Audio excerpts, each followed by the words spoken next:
আমি কোনো সংসার ভাঙতে আসিনি। আমি এসেছিলাম একটা পরিবারের অংশ হতে। কিন্তু ধীরে ধীরে বুঝলাম আমার জায়গা মাঝখানেও না, পাশেও না, সবসময় একটু বাইরে। আমার ভুলগুলো সবাই মনে রাখে, কিন্তু আমার ভালো কাজগুলো খুব সহজে সবাই ভুলে যায়। ছেলে ভালো করলে বলা হয় এটা পরিবারের কৃতিত্ব, কিন্তু আমি ঘর গোছালে শান্ত থাকলে বলা হয় এটা তোমার দায়িত্ব। আমি ক্লান্ত হলে আমাকে বলা হয় অলস। আমি কাঁদলে বলা হয় আমি বেশি আবেগী। আমি চুপ থাকলে বলা হয় নিশ্চয়ই ভেতরে ভেতরে কিছু ভাবছি। আমি সবার সঙ্গে থাকি, তবু ভেতরে ভেতরে খুব একা থাকি। আমি স্বামীর পাশেই ঘুমাই, কিন্তু নিজের কষ্টগুলো একাই লড়ি। আমাকে বলা হয় মানিয়ে নাও, পরিবারে এভাবে চলতে হয়। কিন্তু পরিবারের কাউকে কখনো বলা হয় না আমার জন্য একটি মানিয়ে নিতে।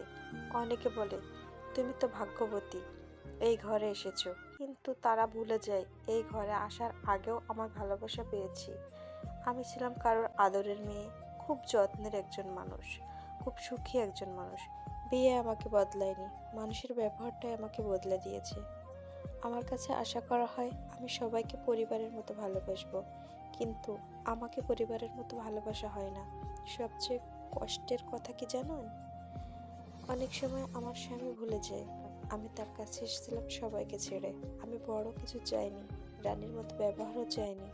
আমি শুধু চেয়েছিলাম পরিবারের একজন মানুষ হতে, শুধু তোমার স্ত্রী হতে নয় প্রিয়।